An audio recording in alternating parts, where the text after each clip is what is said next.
Good morning, good afternoon, and good evening. Welcome to ISDP Taiwan Lecture Series. My name is Jing Bo-jiun. I'm a research fellow at the Asia Program and Stockholm China Center here at ISDP. Thank you all for joining us today. We are very delighted to have Mr. Jojje Olsson deliver this webinar titled, The Mood in Taiwan Under Pressure from China. Jojje is a Swedish journalist who has lived in Asia since 2007. After getting his master's degree in journalism at the University of Hong Kong in 2010, he moved to Beijing, where he had reported for Swedish media, until he was blacklisted from China in 2016. Since then, Jojje has been based in Taiwan, where he covers the region for the leading Swedish newspaper Expressen. He also runs China Media, which is the biggest news website about China in Sweden that offers weekly newsletter to paid subscribers. Jojje has published 6 books. The latest one was on Taiwan's modern political history. Earlier this year, he also wrote a report about Taiwan's security situation after the Russian invasion of Ukraine for the Swedish think tank Stockholm Free World Forum. We will post the links to China Media and the report shortly. So if you read Swedish, please feel free to have a look. In terms of the logistics for this webinar, we will break into 3 parts. First, Jojje will have a brief presentation about his recent trip to Kinmen or Quemoy, which is a group of islands just off the southeastern coast of the PRC and governed by the ROC Taiwan. Second, as the moderator, I will ask some questions related to the current issues in the Taiwan Strait. Finally, the floor will be open to the audience. We welcome questions at any point, so please just use the Q&A chat function to post your questions and affiliations. Without further ado, Jojje, welcome to the ISDP webinar. The floor is yours. Thank you very much. Very happy to be here and talk about a very important issue. And if you can put on the PowerPoint here, I will show you some of my photos and observations from my recent trip to Kinmen.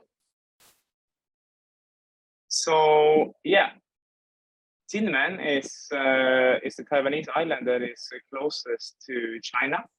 So it's actually only a couple of kilometers outside of the Chinese city of Xiamen.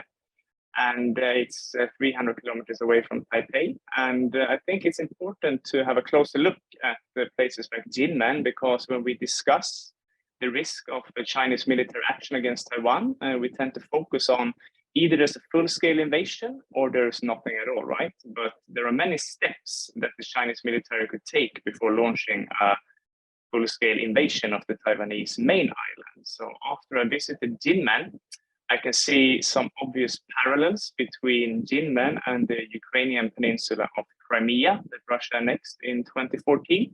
And those parallels is not only my observation, it's also many other analysts who made the same parallels. So if we change slide, I want to show you just a map here, how close Kinmen actually is to the Chinese mainland. You can see that the main island of Kinmen is maybe 3 or 4 kilometers away from Xiamen, which is Chinese city with 5-6 million people in it.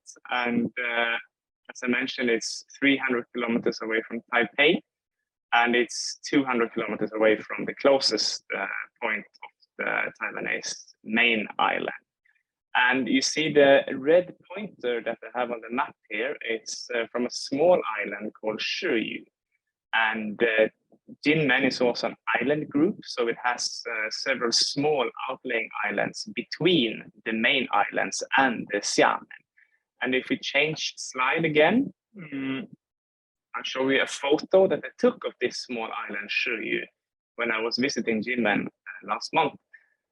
And here you can see the skyscrapers of Xiamen in the background, of course. And just before I arrived to Kinmen, a couple of weeks before, the Taiwanese military actually for the first time ever, shot down a Chinese drone that was flying above this island, Shuyu, this small island. So given the short distance between those small outlying islands and Xiamen, and given the fact that Chinese drones have become more common in this area, there is a big risk for miscalculation, as you can see.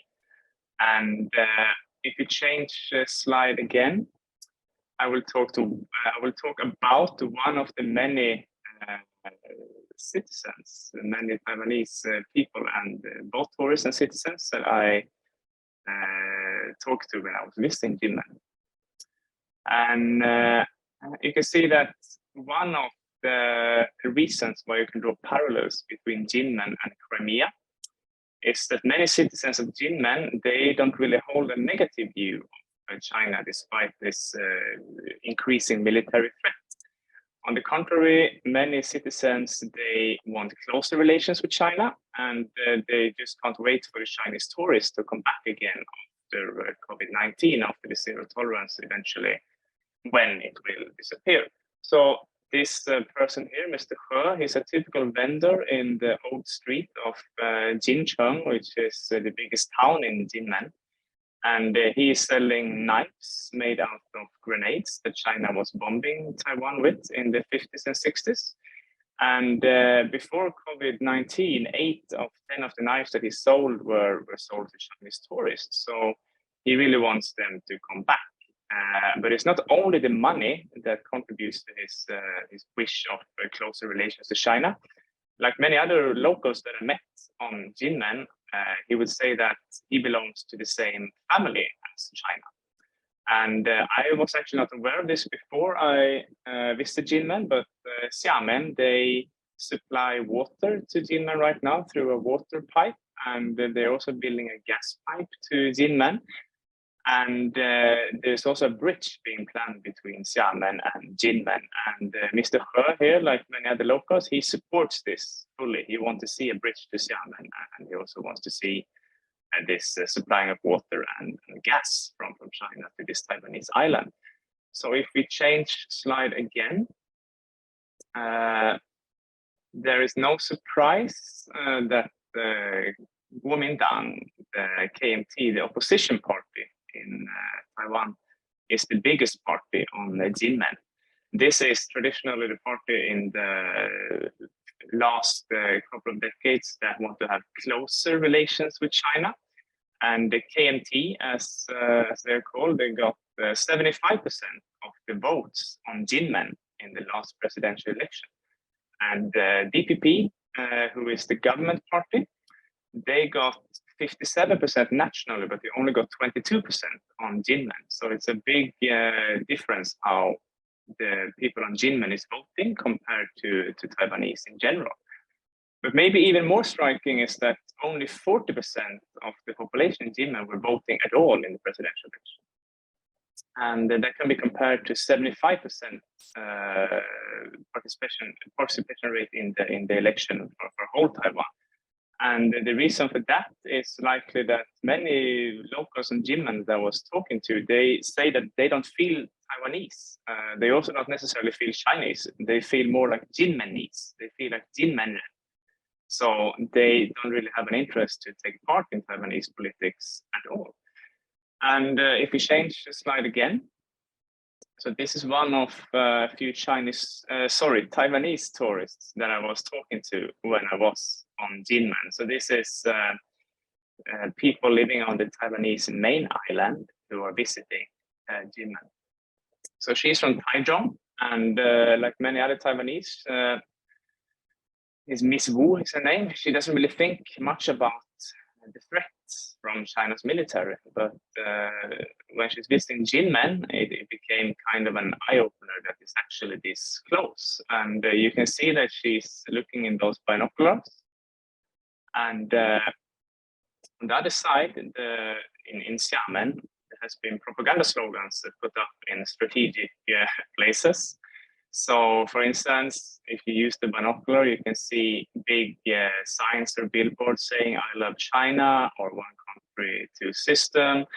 And this is also a stark reminder for the tourists that's coming to Jinmen from Taiwan to understand that the front line is actually very, very close to China, closer than you can believe when you sit in Taiwan. And if we change the slide again, we can see that not all tourists are equally worried. Many Taiwanese, they travel to Jinmen just to have a look at the military facilities and take some photos of them. And it's almost like some kind of domestic military tourism, which can appear very strange if you read Western media, because in Western media you often get the impression that there will be an attack at any given moment, right? But you can see that domestic Taiwanese tourists, they are not that worried. They gladly go to Jinmen just to take photos of those military facilities. And there's a lot of this kind of abandoned military facilities in Jinmen, because in the early 1990s, we had 100,000 Taiwanese soldiers stationed in Jinmen. Now it's only 4,000 soldiers, and they evacuated within the timeline of a few years in the early 1990s, and they left behind about 2,000 bunkers and a lot of other military material too, like this tank that was used against Chinese communist soldiers in the 40s and 50s.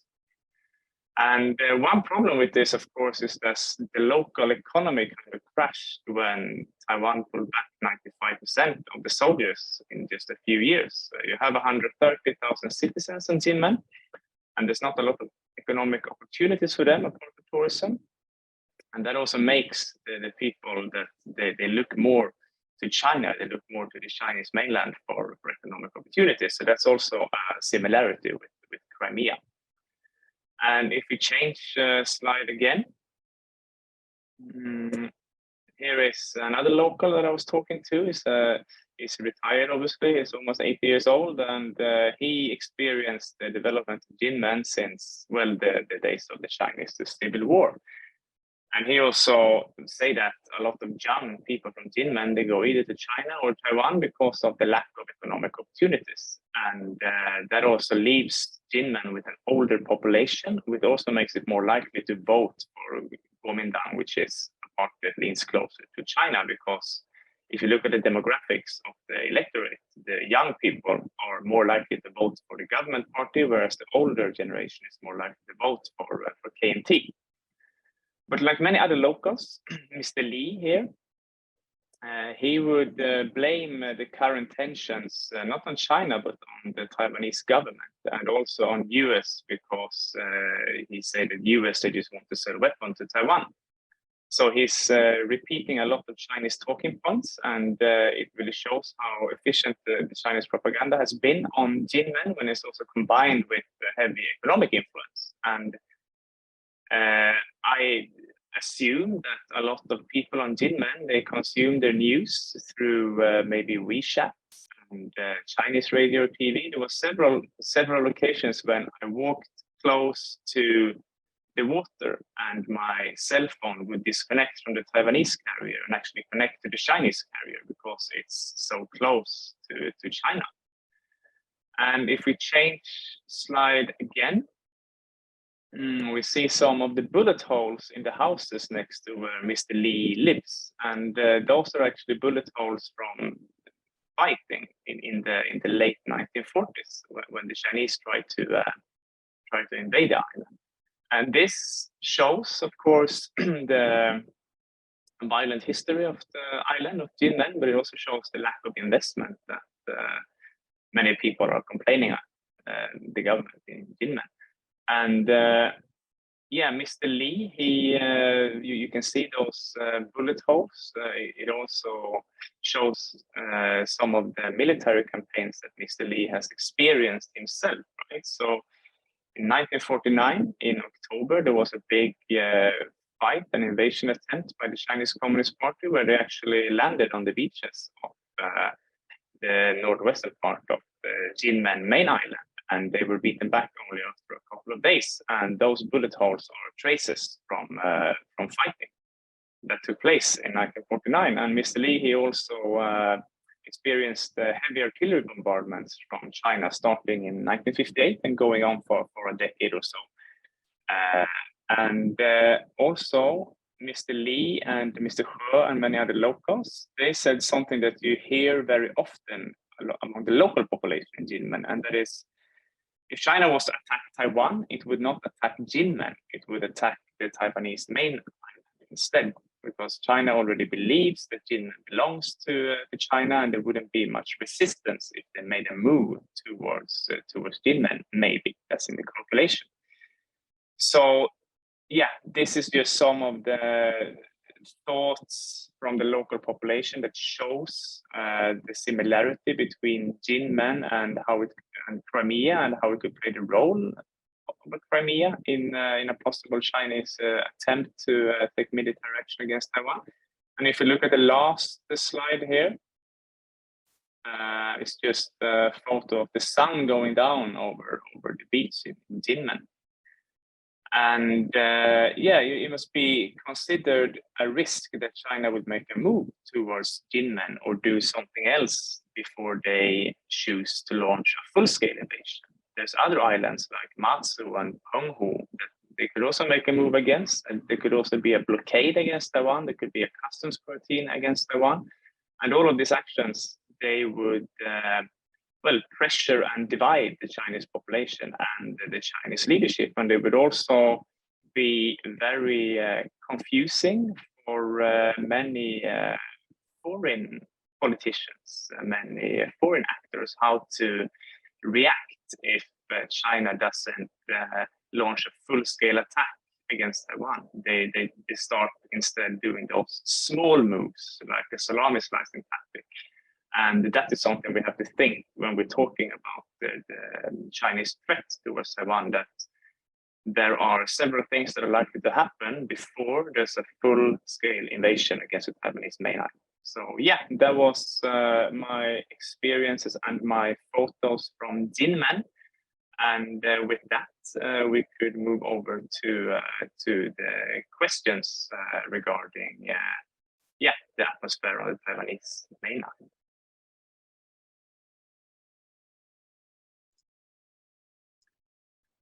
Well, thank you, Jojje, for sharing your firsthand experience in Kinmen, Jinmen. As we know, Kinmen or Jinmen people's views and voices and their identities, as you know, Jinmenren, Kinmenren, Kinmenese, as you highlighted, are often understudied, underexplored, or ignored by the mainstream literature and news reports. So your recent trip and relevant stories will help fill this gap. Okay, so now I'm going to have some follow-up questions. First, you mentioned that about Kinmen's reliance on Chinese tourism for revenues. And because of COVID, the so-called mini three links for the audience information, this refers to transportation link, commercial link, and postal link between Kinmen and Matsu in Taiwan, and Xiamen, Mawei, and Quanzhou in China's Fujian province. This mechanism has been suspended since early 2020.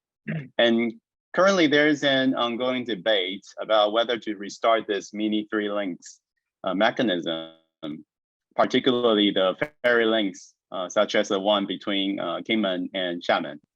When you were there in Jinmen, did this issue come up during the interviews with local citizens? What's the public mood there about the prospect of resumption of the mini three links? Yeah, so almost without exception, all the locals that I was talking to, they can't wait until the Chinese tourists are coming back and until you can have a closer economic cooperation with China. And the only people I would find that are a bit worried about this, there was just one young business owner who was actually owning a microbrewery on Jinmen, and that was because the number of Chinese customers were not that high, and she also realized that what happened with Jinmen in the last 2 years when Chinese tourists couldn't come, that shows that Jinmen is very dependent on the Chinese economy. But that was only actually one voice out of, I would say, 10 or 15 people that I was talking to that was not entirely positive to strengthen the links again, the three links, the business links, and everything to China. And I was personally very surprised about this bridge that they have been planning to build from Xiamen to Jinmen. How big the support among the locals was. There was no one that was really questioning the bridge itself. So from my own experiences and the people I talked to, there is very few, if anyone, who resists those three links and the closer cooperation with China.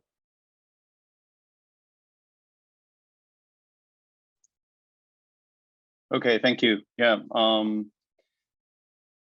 yeah, I'm sure, you know, when we talk about Jingmen's business, people think about not just the knife, but also Gaoliang, the hard liquor, famous one there. So, but over the past few years, I think a lot of Taiwanese and Taiwan flew to Jingmen to, you know, like kind of have a short trip there, but it still cannot substitute the revenues, you know, from the mainland Chinese visitors. It's not big enough.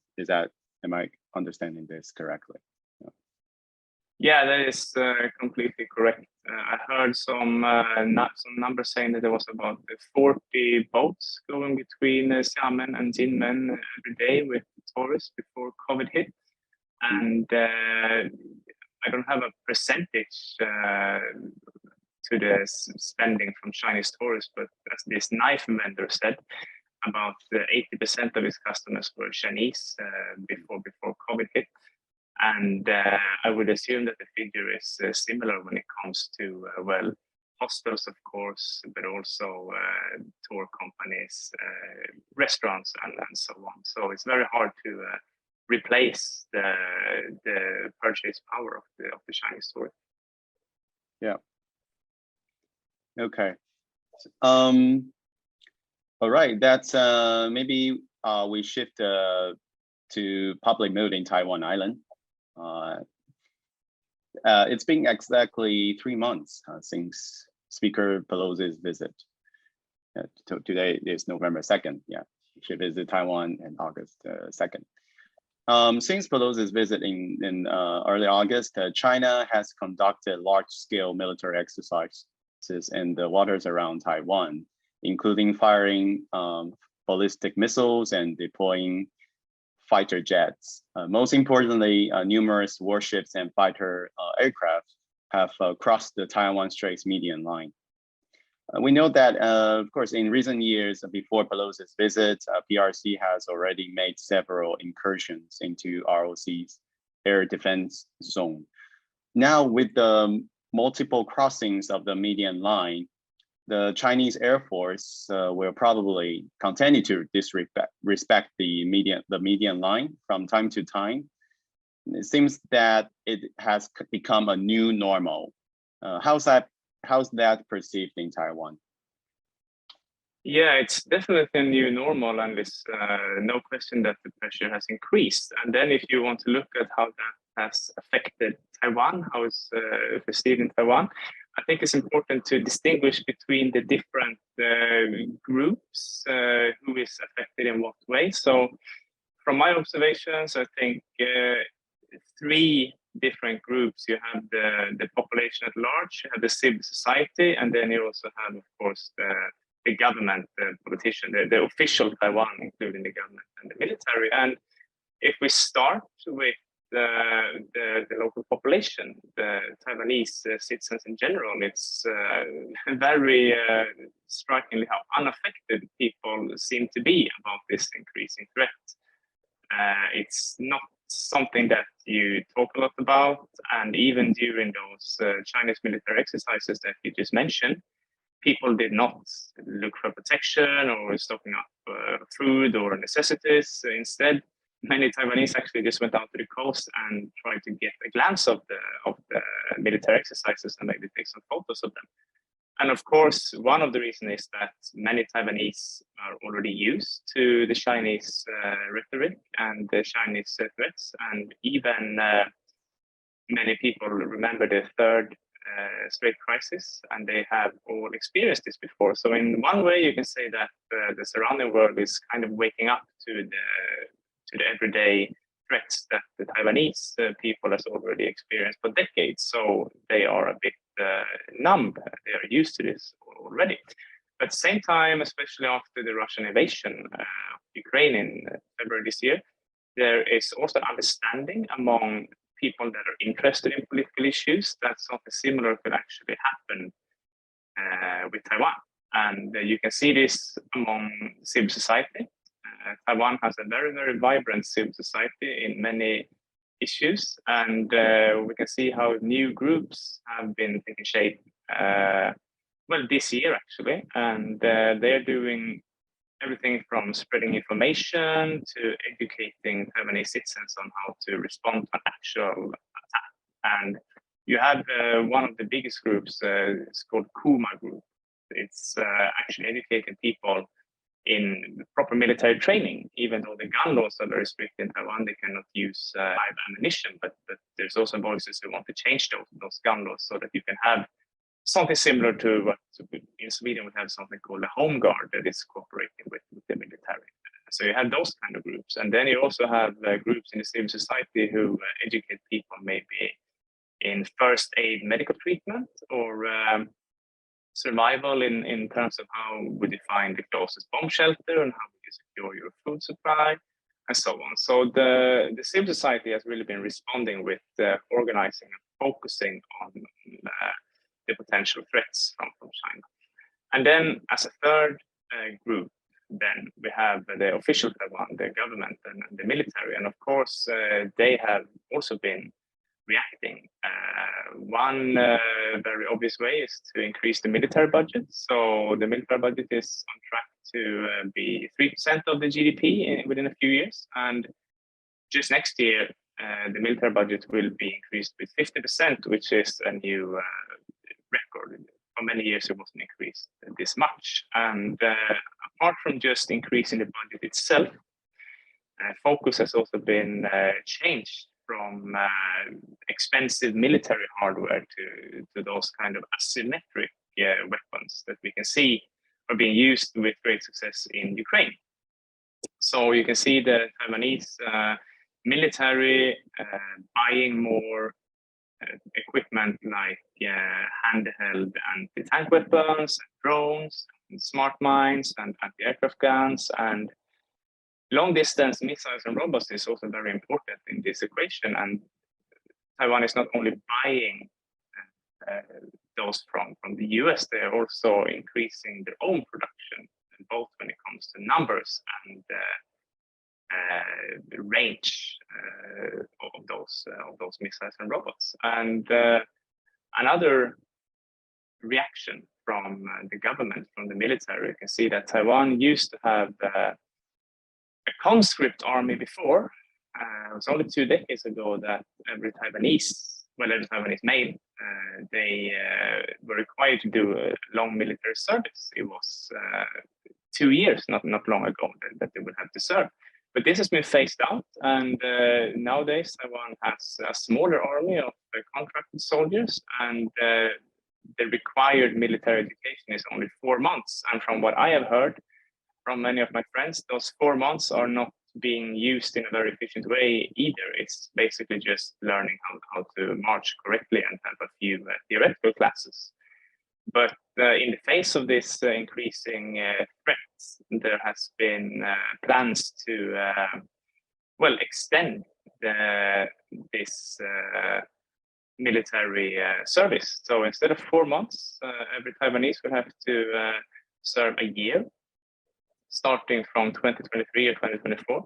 And we also have reservist forces here in Taiwan, which is soldiers or citizens rather, who choose to continue to practice military capabilities after this mandatory 4-month education.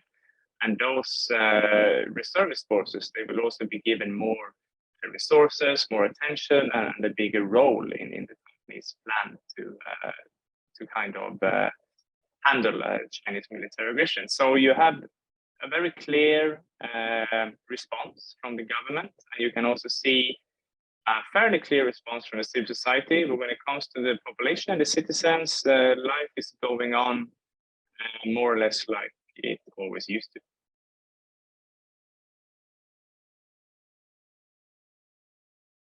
Well, thank you. That's a very complete analysis from different perspectives, different groups. So I have a quick follow-up on that because about the national service, military service. Yeah, it was decades ago, it was 2 years and then reduced to 1 year.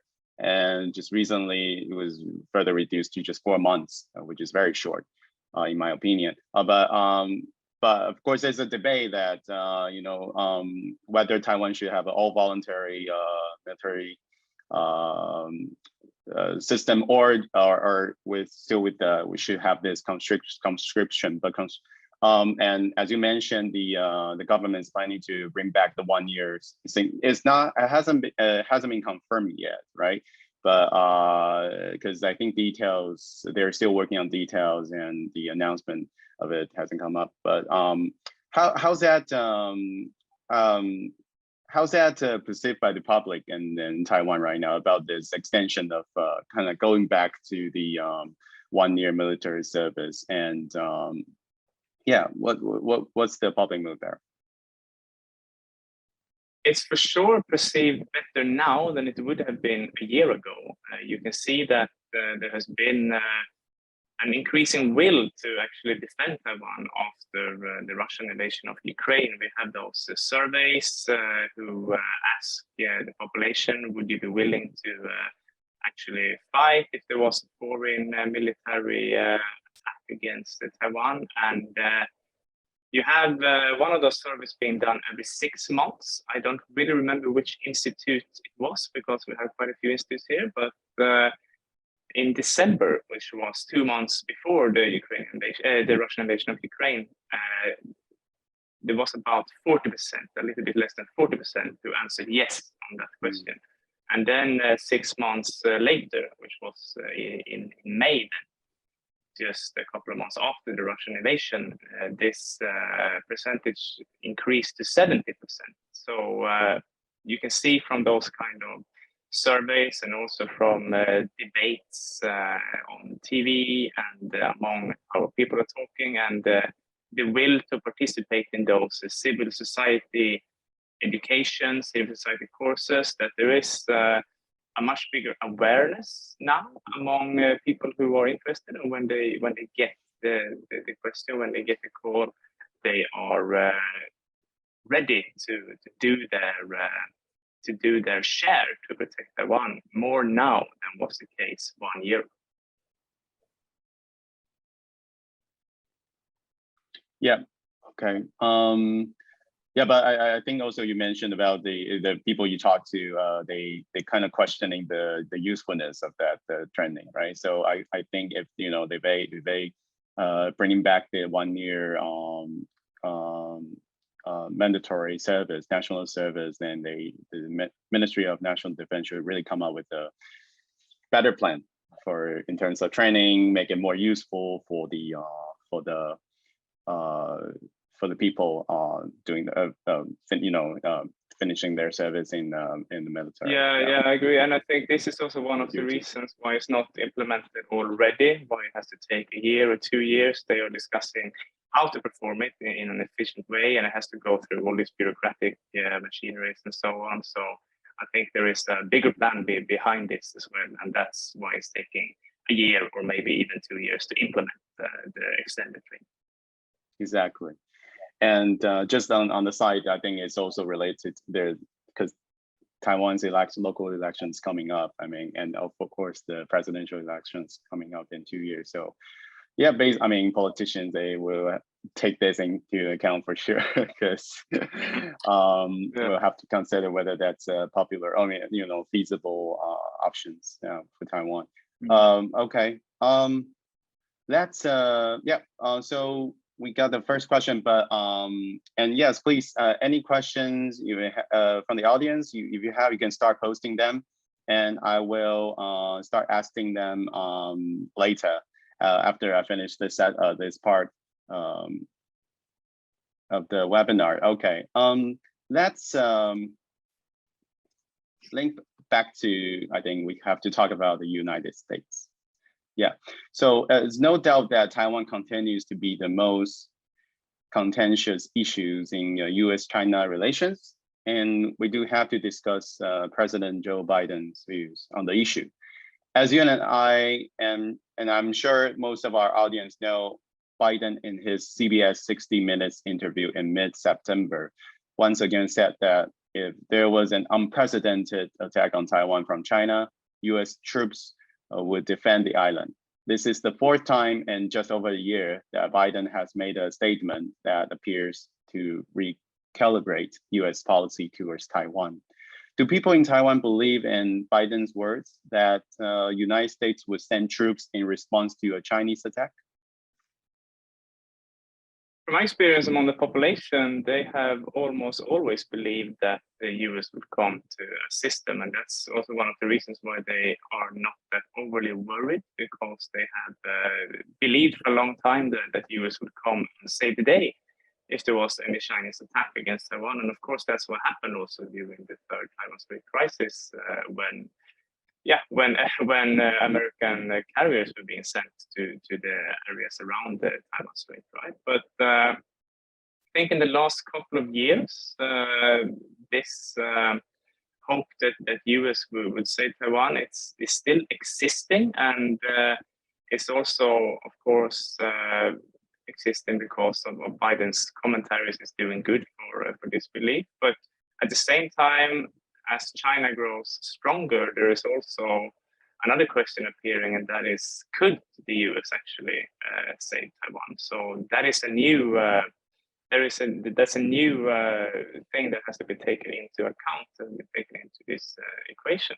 But I still think, and especially because of the semiconductor industry that we have in Taiwan, we're talking a lot about the silicon shield and how any disruption in the production of semiconductors and even microchips in Taiwan would be disruptive for Western companies' production, and let alone if they fell in Chinese hands, it would be even worse. So, from my experience, there is a belief that the US would absolutely not just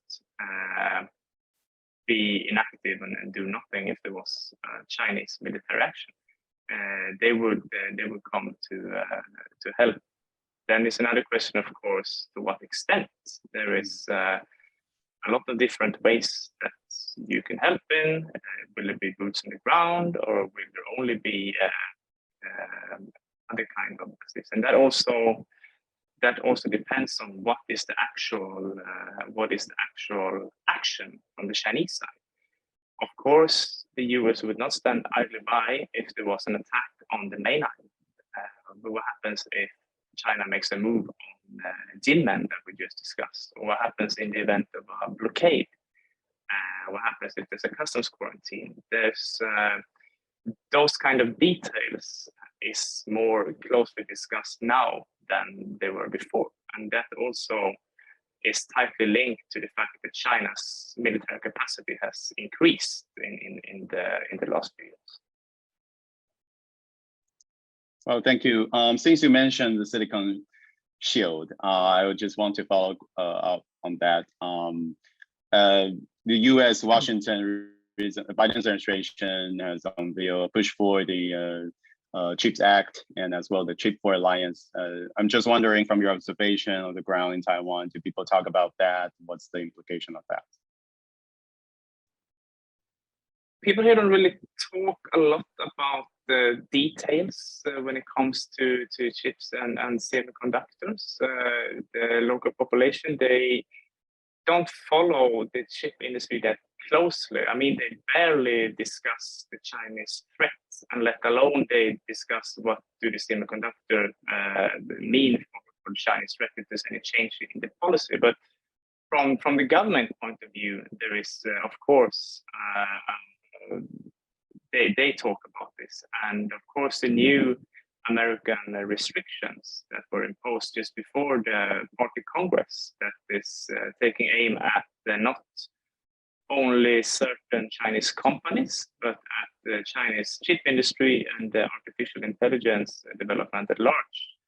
And they have been discussed in Taiwan in a sense that the TSMC has come out and said that we will also follow them, and other companies also follow them. So we can see clearly that there is, of course, two camps that is forming, shaping, and there is no hesitation on Taiwan which camp both the companies and the government and so on belong to. But there is also a dilemma for TSMC because they are not interested in having a tech war. They don't want to have a high-tech war because they want to sell their products both to the US and China. A large portion of their revenue comes from China. So they would rather have no high-tech war, no conflict at all. And then on the other end of the spectrum, we have this chip entrepreneur called Robert Tsao, who just donated a very large sum of money. I think it's somewhere in the area of $100 billion. Whatever if you take this currency, but he donated a large amount of money to actually mobilize Taiwanese civil defense and injecting those money into the civil society so that they can have more resources to train the Taiwanese population. So people are aware that the semiconductors are silicon shield, even though they don't follow the development that closely, but from the government and the companies themselves, they are of course also in a delicate situation, but they are very clearly taking, they are choosing the camp of the US-led camp, so to speak. Mm-hmm. Yeah, I actually just so a question from the audience related to this silicon shell. Josephine Rasmussen, so intern researcher at ISDP. She asked, so do you believe in this thesis of the silicon shell protecting Taiwan, and both as the deterrence against China and a motivator for the US to protect the island against Chinese armed attack? Yeah, absolutely. I believe that this is one of many parts, many ingredients that would make US and the Western world actually protect Taiwan. And well, to be blunt, you could say that Taiwan is more important than Ukraine. And there are several reasons for this, right? The chip industry and the semiconductor industry, that is one reason. Then you also have such things as the geographical position of Taiwan. And then you also have, of course, the treaties that the US have together with Taiwan, that they have to protect Taiwan, because if not, they will lose credibility amongst other allies. So this silicon shield is one of maybe a handful of important things that makes it clear that the US would actually come and take a military role in a conflict against Taiwan, as opposed to what they have done in Ukraine. Great, thank you. Okay, let's talk about recent big events, 20th Party Congress in China. Okay, let's turn to that. In addition to the dramatic removal of former Chinese President Hu Jintao from the Party Congress, and of course the section of Xi Jinping's speech that touches upon Taiwan, one other thing that worth noticing is that CCP's party charter now states that the party will contend, quote, contend Taiwanese independence, unquote. This is the first time that CCP enshrined its rejection of Taiwan independence into the ruling CCP's charter. Considering China's increasingly aggressive posturing towards Taiwan, many experts have warned that Xi Jinping may attempt to take over Taiwan in the near future. What's your take on this? So many people, of course, were watching the 20th Party Congress very closely to see would there be any new language about Taiwan. And what we can say from the working report that started the 20th Party Congress, there was no new wordings, there was no new deadline, there was no new so-called instructions or red lines or anything like that. The language in the working report was similar to the language we have heard from Xi Jinping before. So that was kind of a calming indication. Then, if we look at the party constitution, as you just mentioned, there we have language about Taiwan to contain the Taiwanese independence and so on that hasn't been in the constitution before. But this is rather something that is worrying in the long run. I think many people who are following Taiwan, analyzing the cross-strait relations, they were actually, if anything, a bit calmed down by the Party Congress, because there could have been something worse. There could have been some wording in the work report or in the Party Constitution saying that well, this must happen in a decade, or this cannot be left to the next generation, or things like that. Sure, the Constitution now includes language about Taiwan that wasn't there before, but at the same time, that language is nothing concrete. It's just those same old wordings about containing Taiwanese independence element and stuff like that. But I think that the lacking of this clear deadline or clear red line or anything like that actually shows that the immediate risk is, if anything, after the Party Congress is not bigger, it might be similar or even like a little bit less. Thank you. Yeah, actually, so we have relevant questions from the audience from Larissa Stonkill, research fellow at ISDP. So she also asked about the implication of the Party Congress and regarding Taiwan. And did this? So we talked about that. You mentioned that there's no like a big change from the rhetorics, right, from the wordings. But did this 20th Party Congress induce the change in opinion in Taiwan, or is it just a business as usual? So from the Taiwanese perspective, how is that received in Taiwan? To begin with, actually, there was another important change during the Party Congress that was not in the Constitution or the worker report, but when you see at the personnel change, the staff change in the Standing Committee of the Politburo and also especially in the Central Military Commission. That was, of course, filled with Xi Jinping's allies, right? So if we look first briefly at the Standing Committee of the Politburo, those were filled up with people from the same faction as Xi Jinping. And that means that if he was to take a bold decision on Taiwan, there would be less voices that would kind of like try to stop him or have second opinions. But if we look even closer at the Central Military Commission, that also consists of 7 members. Of course, Xi Jinping is, heading the commission. But then the 3 new generals, 3 new militaries that was promoted to this commission, they all have backgrounds regarding Taiwan. We have He Weidong, which is a general that was actually in charge of the Chinese military exercises after Nancy Pelosi visited Taiwan. And he was a commander of the Eastern Theater before the Party Congress. And Taiwan is a part of the Eastern Military Theater in China.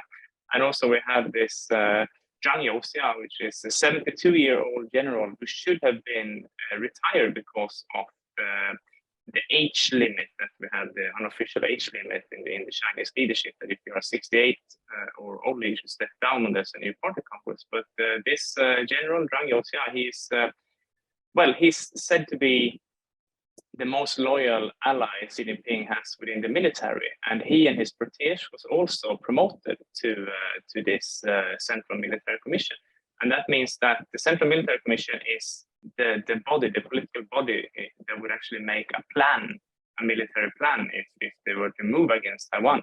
And now this commission is filled up with people that has 1, experiences Taiwan, and 2, they are loyal to Xi Jinping and they will not go against his will. So that is something that is worrying in the long run, in the mid-long run, not immediately, but you can see that if Xi Jinping wanted to move against Taiwan, he is now surrounded with yes men, both in the Standing Committee and in the Central Military Commission. and there's also militaries that was promoted to this commission because they had experience of Taiwan. I mean, He Weidong, who was promoted, he wasn't even in the central committee before. So he was not among the 300 highest officials in China before this party congress. And now he went directly up to the military commission. So that's very significant. And then the second part of the question is about how this is perceived on Taiwan. Well, actually, it coincides with the Taiwanese local elections that are coming up later this month. I think it's November 26 or 26. Yeah, so 26. that's when you have the local elections here. So now you have all the candidates are suddenly taking a stance regarding the party congress. So I've seen debates on TV now that blames KMT for being too China friendly, of course, and then blaming DPP for provoking China. And those debates you don't actually have that often. You should probably have them more often than you actually do in Taiwan. But because of the party congress and because Xi Jinping was kind of cementing his power, China became an issue for the local elections here, and that's very rare in the presidential elections. Sure, China played a part because of what happened in Hong Kong and so on, but the local elections, there you choose your candidate usually not because of which party he belongs to, but because of his local policies and local contacts and so on. But China, after the party congress, became an election issue also in the local, in the mayoral elections. Right. So the China factor kind of, it's a factor. It's discussed in the local election. Usually local elections, people just focus on local affairs, but cross-strait relations, still a big factor in this because of the party congress and she's tougher, kind of hawkish stance on Taiwan too. Okay. So from my part, I have one last question. It's about EU and Sweden Taiwan relations. As we are speaking today, I think a group of 8 European lawmakers has just arrived in Taiwan, right? It should be yesterday, and including 2 members who have been sanctioned by Beijing. In terms of Sweden, the new Swedish Prime Minister Ulf Kristersson, in his first statement of government policy, said that China's latest rhetoric towards Taiwan is worrying. So it's concerning. And some analysts therefore have predicted that his administration will do more on Taiwan. As a Swede living in Taiwan, you certainly have followed these foreign policy areas closely. In your assessment, what could the EU and Sweden do to help maintain peace and stability across the Taiwan Strait?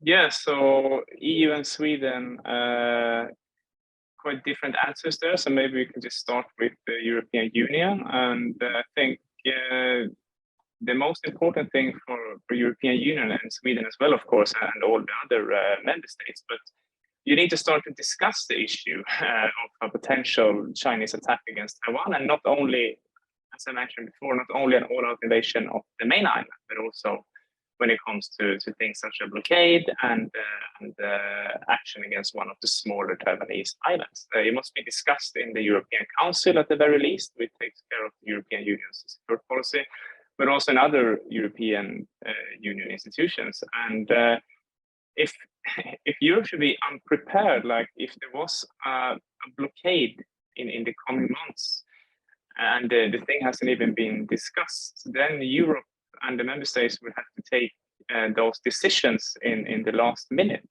after the aggression already took place.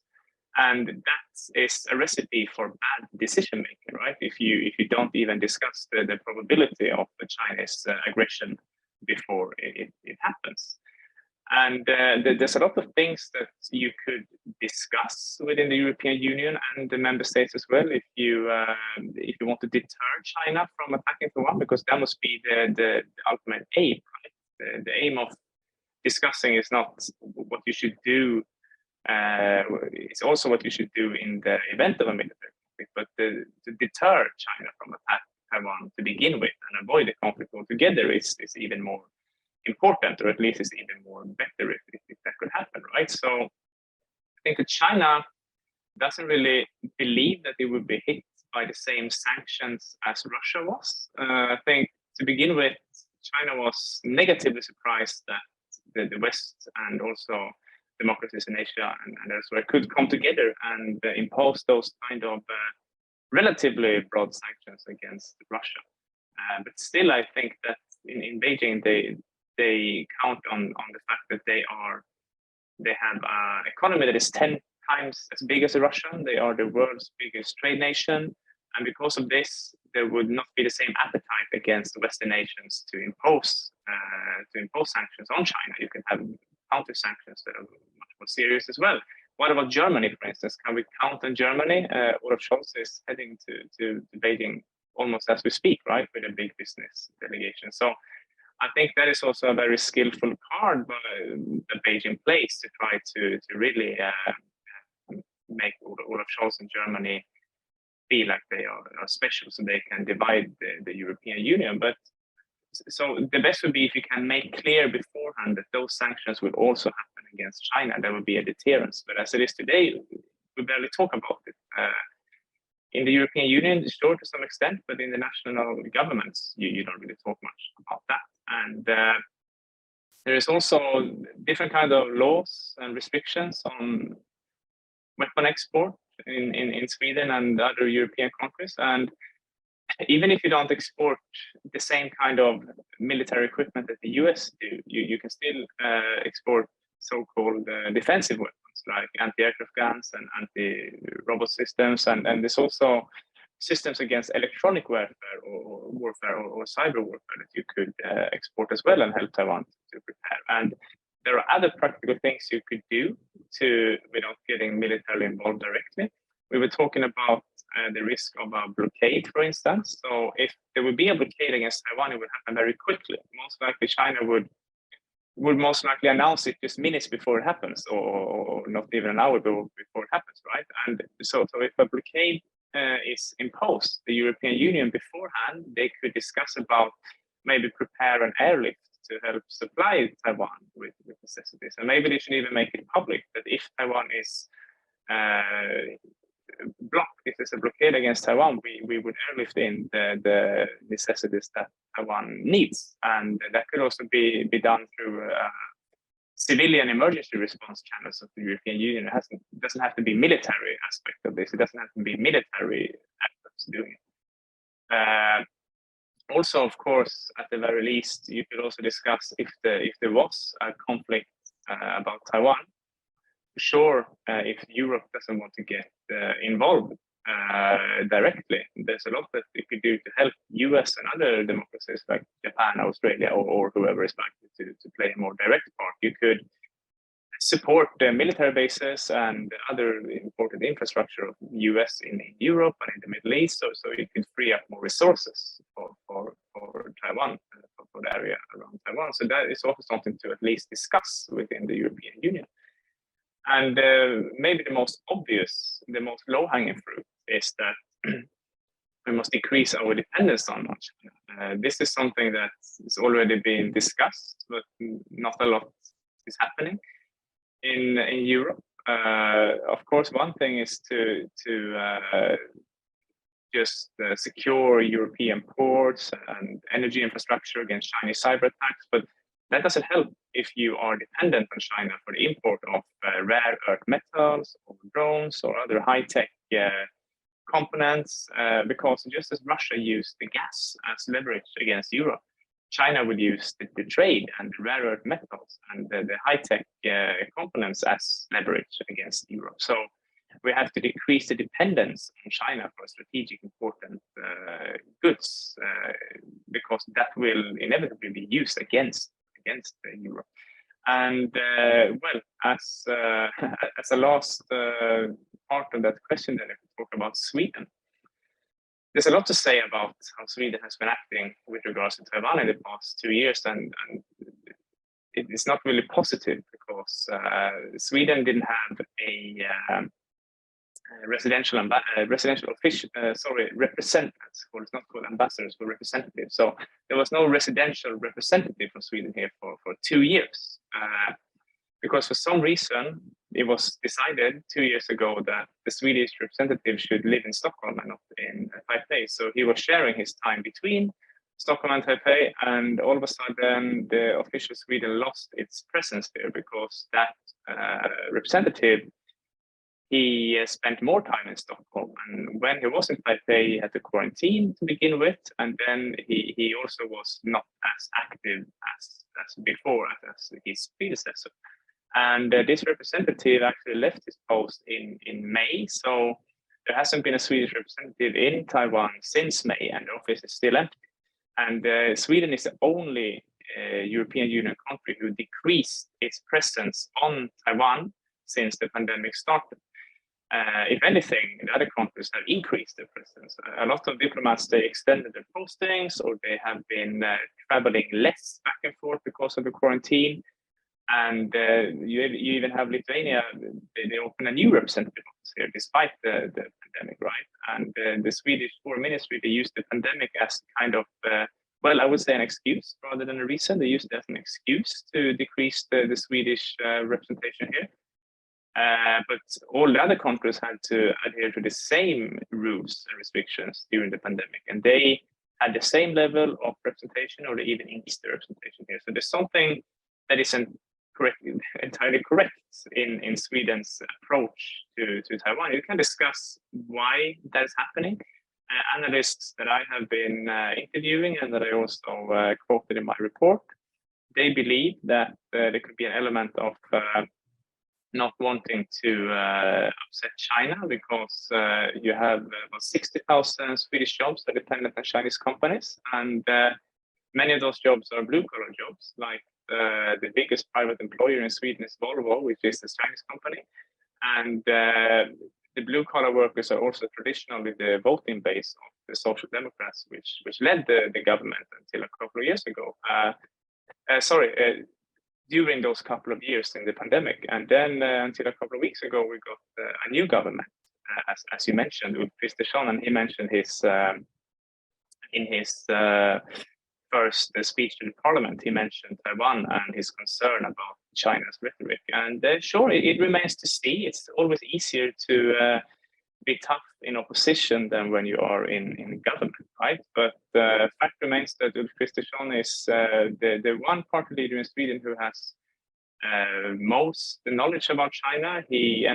Both he and his wife lived in China before for short periods. They studied Chinese. They also adopted 3 daughters from China, so they spent a lot of time in the country. And he showed attempts in the past to try to make Chinese influence to a bigger election issue in Sweden, but it never took off because there's so many other issues that are being discussed domestically and in the foreign policy. But there was, of course, hopes that at least there will be a representative here, and that would be nice to begin with.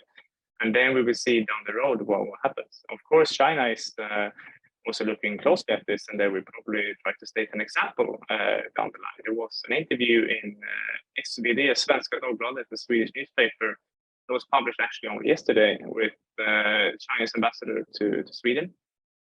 And he said that he noticed Ulf Kristersson's mention of Taiwan in the parliament, and he also said that he would react. China would react decisively if Sweden did anything in the Taiwan issue. So it's something to follow, but I have expectations that at least it would not be worse. Like Taiwan would not be ignored. At the very least, we would behave like the other European Union countries. And then if we're going to step up the support for Taiwan, that remains to be seen. Great, thank you. That's a very in-depth analysis, very insightful. A quick follow-up on that, because you mentioned that the Taiwan issue seems like it's not discussed. I mean, very frequently, and the EU among EU members, but the EU's Indo-Pacific strategy, I think it mentions Taiwan many times. Do you think it's a good sign, and or just the rhetoric? And how whether that can be translated into reality?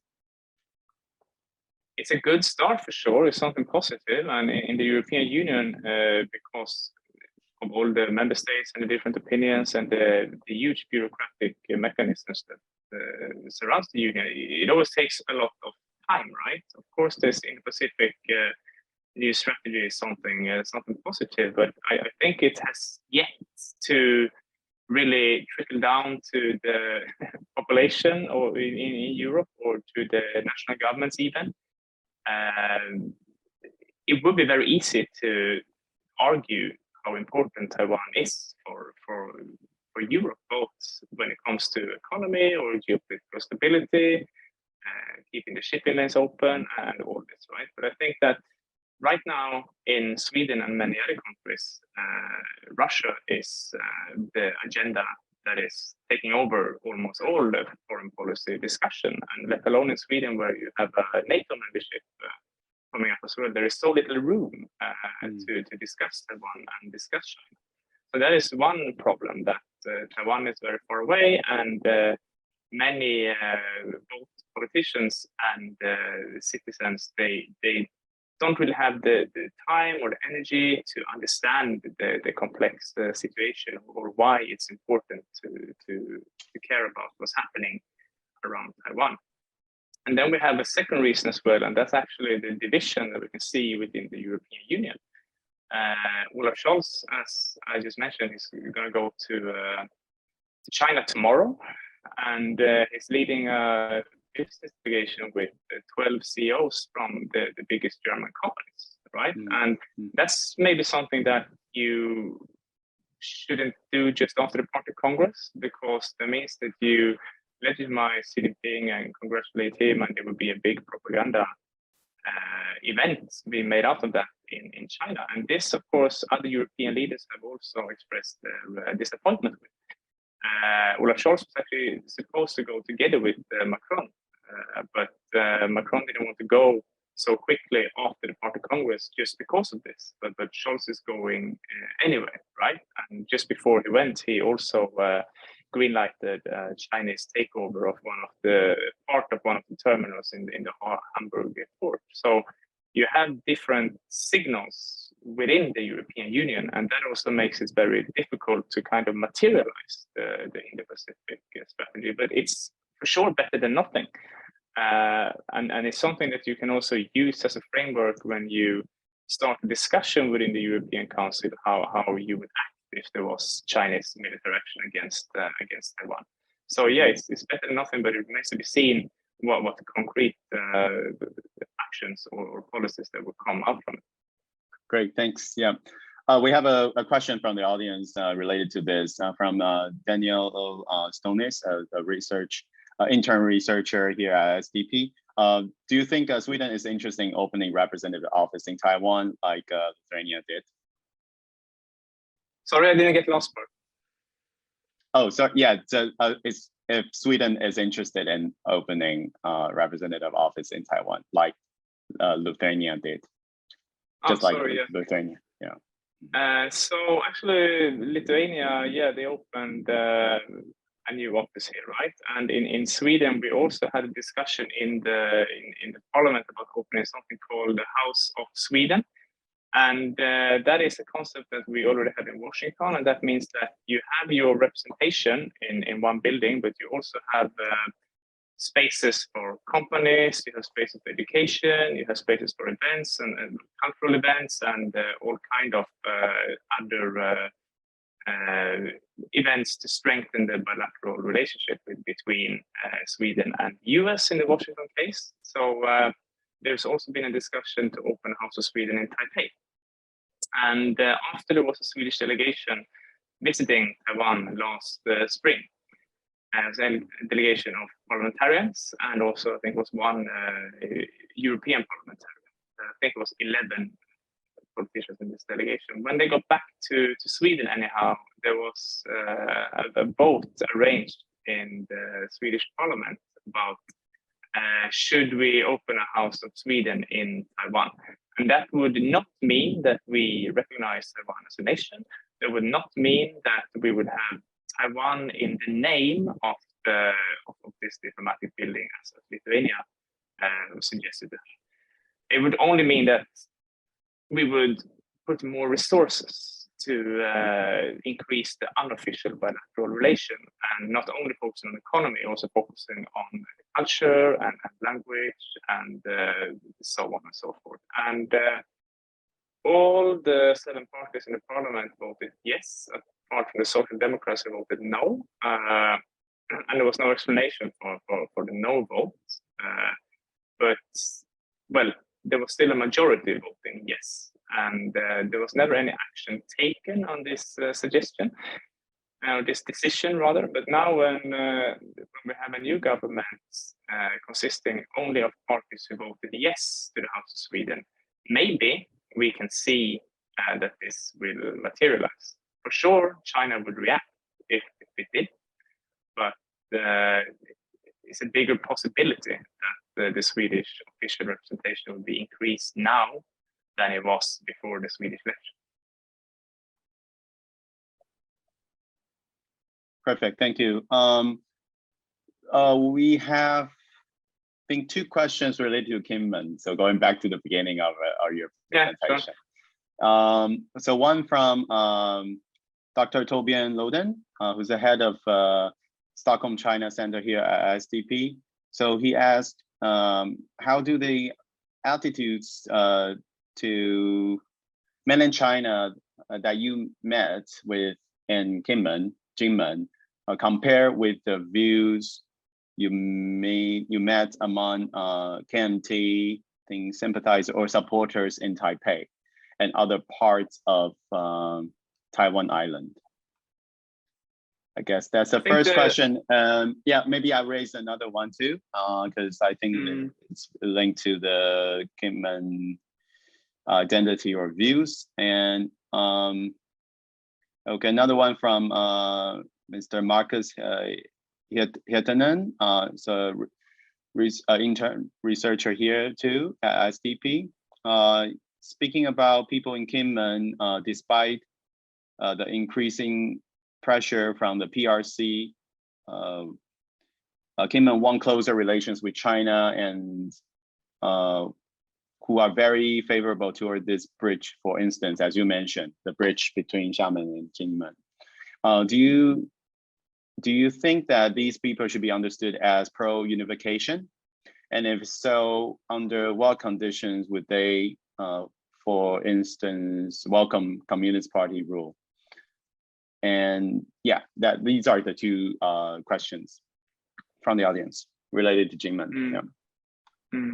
So if we start with the difference between KMT supporters on Jingmen and other places, I think that the biggest difference would be that you have this local identity on Jingmen that you don't have on Taiwan. Of course, on Taiwan you have the local identity that you are Taiwanese, right? But on Jingmen you have the idea that you are Jingmen, you are Kinmenese, and that means you think that you can do maybe a balance act between China and Taiwan, and I think that is the biggest difference. That there's a bigger immediate economic benefit for Jingmen than it is for Taiwan and the main island if you would open up for more economic cooperation, because as we all know, Chinese tourists and Chinese investments were also very common on Taiwan until we got a new government 6 years ago, because the Kuomintang government was actually kind of encouraging Chinese tourism and Chinese investment. But yeah, the Southeast Asian tourists and the Japanese or other Asian investments that you have on Taiwanese mainland, they don't go to Jingmen because there's not a big interest for someone from Indonesia or Vietnam to visit Jingmen. And there is not a lot of economic opportunities for a Japanese or Indian investor on Jingmen. So I think the difference is that you have this local identity and you think that you can balance between the money that you can get from China, because you can't get it from any other place, but you could also balance it with the economic freedom, the political freedom that belonging to Taiwan or not belonging to China is given to you.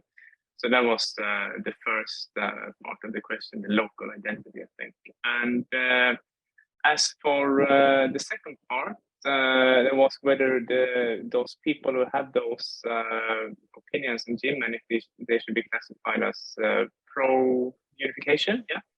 Yep. So I think they should be classed as, well, non-political, I think, and more like economical. I think that they see this in terms of just money and development. I was actually asking, Mr. Lee, the guy the old gentleman that I showed on the slide, if he didn't think it was important to have democracy or political rights, and he said it doesn't matter, it's the same, all of it. Like, it doesn't matter who rules me, it's just the same.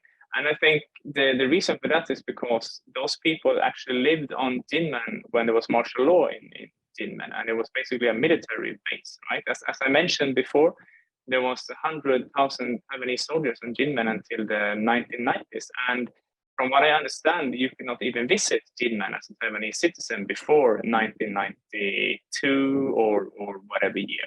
It was only very recently that Jinmen was actually, I don't know if you can say that it was freed from the military that they had there, but it was just very recently that it turned into a normal economy. So that is the main reason why they are thinking like that when it comes to unification with China. And I think they don't really specify the terms. I think the terms are more that it should be easier to trade with China. It should be easier to take Chinese investments. It should be easier for Chinese tourists to come here. I think there's a tendency to look beyond the political, or to ignore rather the political dimension, and only focus on the economy and the development.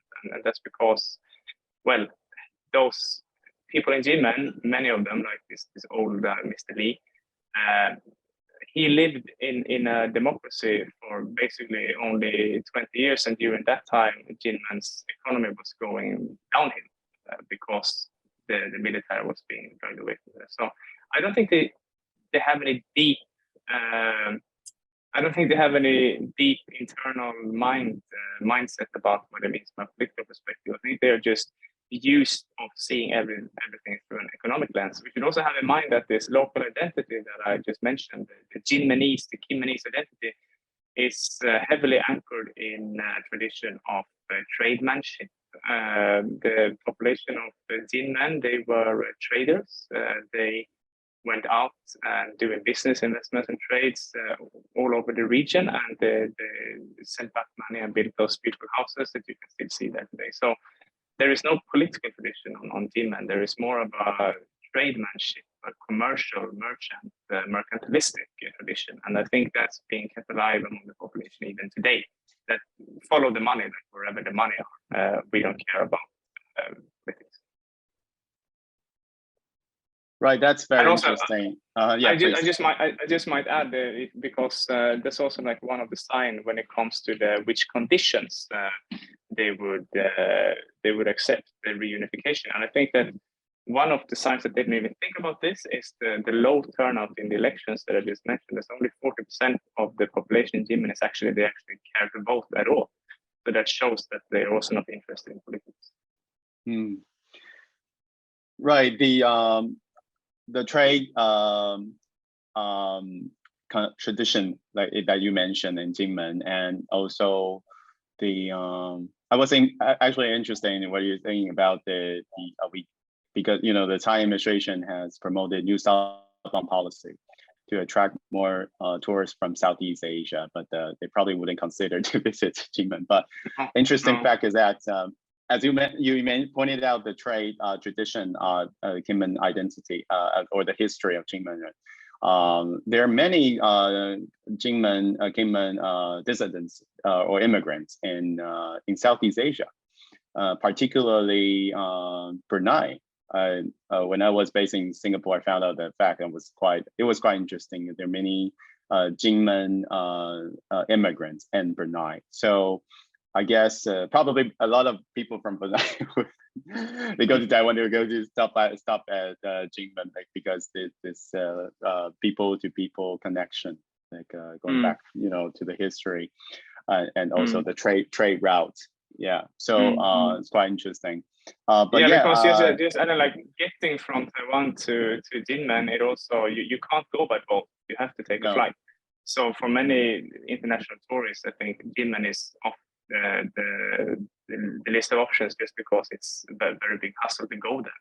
So that's also one of the reasons why it doesn't get any international tourists, because you have to get a second flight once you land in Taiwan.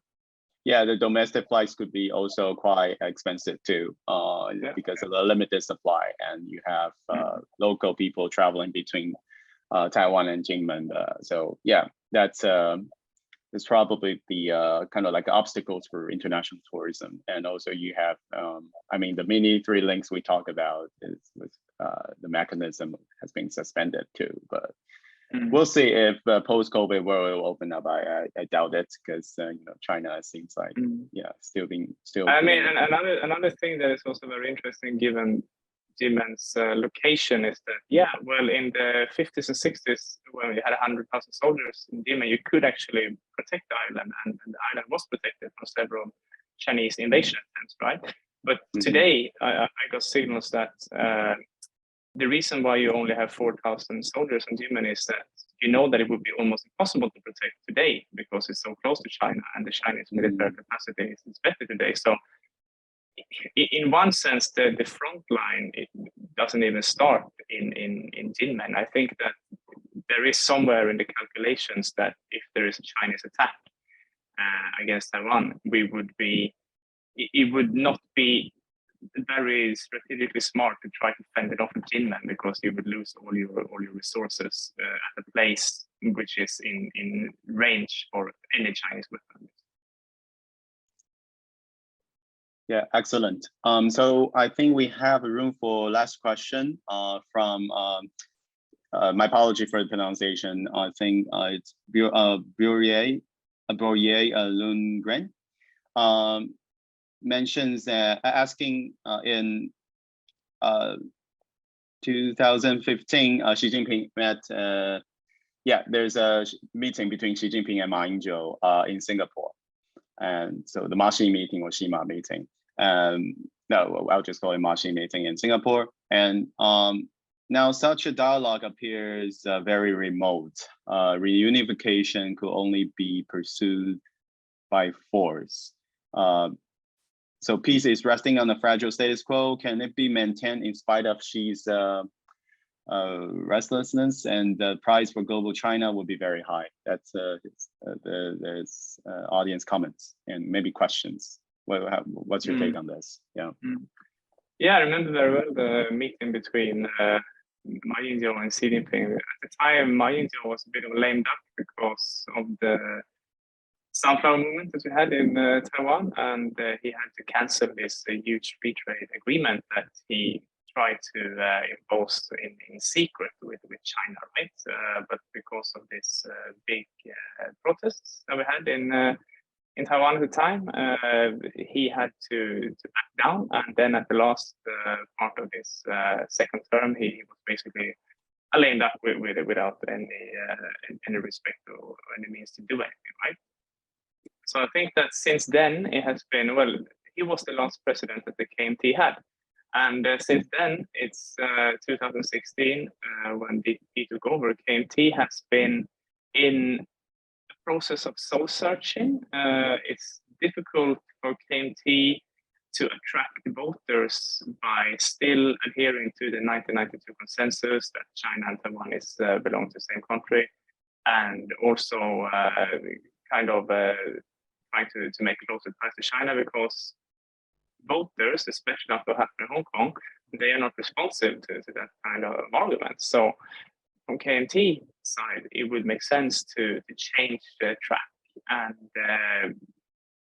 use the same rhetoric and the same kind of strategy that DPP is using when it comes to China. But in the top of KMT, you have this old guard. Ma Ying-jeou is still very, very active on the election meetings that you have seen now, when you have this woman called Hong Xiu-zhu, which is even more pro Xi Jinping, and she also plays a big role in the KMT.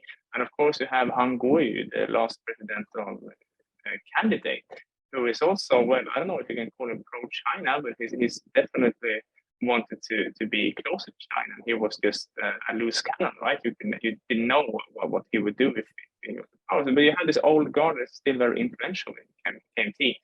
And it means that the younger politicians in KMT, if they say something that is attractive for the younger electorate, there would be 3 comments from the older part of the KMT that works against.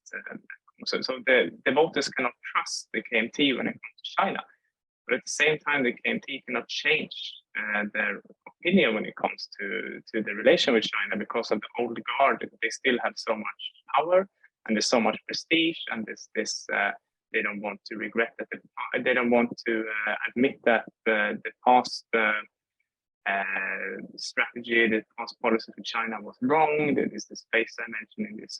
So taking all this into account, it's very unlikely that the KMT would regain power in the next election. And that means that we have at least 6 years and probably even longer with DPP ruling Taiwan. And that makes it, of course, very unlikely that the so-called peaceful reunification would take place. And reunification, by the way, is a phrase that I not to use because Communist Party never ruled Taiwan. But it's much less likely that there will be some kind of unification between, or union, or whatever you want to call it, between Taiwan and China. And then it comes down to the $10,000 question, right? Will this hold? How long can it hold? Will Xi Jinping lose the patience? And so back and forth, right? And that is something that all analysts in the world try to establish. And I mean, your guess is as good as mine as when will Xi Jinping actually attack. But from what you can learn from history, if you look at China, is that when you need, when there is domestic problems, you tend to solve them by focusing on external enemy, right? If the Chinese economy continues to slide, if the housing market and everything that follows the economy continues to go very, very badly, and there is an even sharper division between the authoritarian camp and the democratic camp, which creates a lot of pressure of Xi Jinping, maybe inside of China, that he has to be tough and so on. Then it's, of course, more likely. So in one way, like a weaker China would also be a more dangerous China when it comes to Taiwan. If there would be a need for Xi Jinping to find an external enemy to unite the inner conflicts that might arise in the party or in China, Taiwan will for sure be the next aim. And then there is always the one, well, so-called deadline that people usually talk about, is that the rejuvenation of the Chinese nation must be completed in 2049, and that means Taiwan. That includes that Taiwan must be under Chinese control. So that would make it 2049 as a deadline for actually solving the so-called Taiwan issue, right? But there's also indications that Xi Jinping want to be the politician who solved the Taiwan issue because he wants to put his name in the history books. And he also said before that the Taiwan issue cannot be left to next generation. So that is also something to worry, right? But I think that Xi Jinping is still a very risk-averse. He don't want to take risk. He prioritizes stability. That's his biggest difference from Mao Zedong. Right? Mao was he didn't hesitate when it comes to taking risks to start bold campaigns to turn the entire country upside down. Whereas Xi Jinping is something you could say like addicted to stability, and it would sure take a lot before he launches an attack against Taiwan. But if there are, I would look more at what happens internally in China. If there are problems internally with the economy or if the power struggles, then it would be, the risk would be bigger that you need to find this external enemy that you need to unite with. Yeah, thank you very much. So in the interest of time, I guess, because it's now 11:30. Yep. So in Stockholm, we have to write up. We have to wrap up this webinar and let Jojje to have his dinner in Taiwan. Probably a nice xiaolongbao soup dumpling meal or some food from the night markets.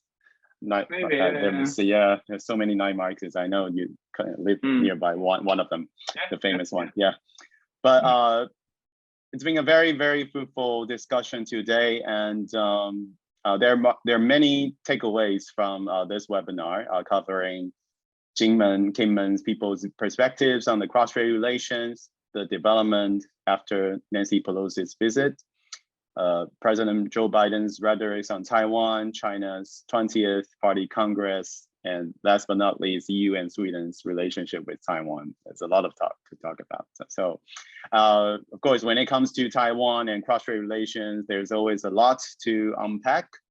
And given the high stakes, it is certainly worth keeping track of the development across the Taiwan Strait. And I'm sure Jojje will continue to do that, and so will the team at ISDP.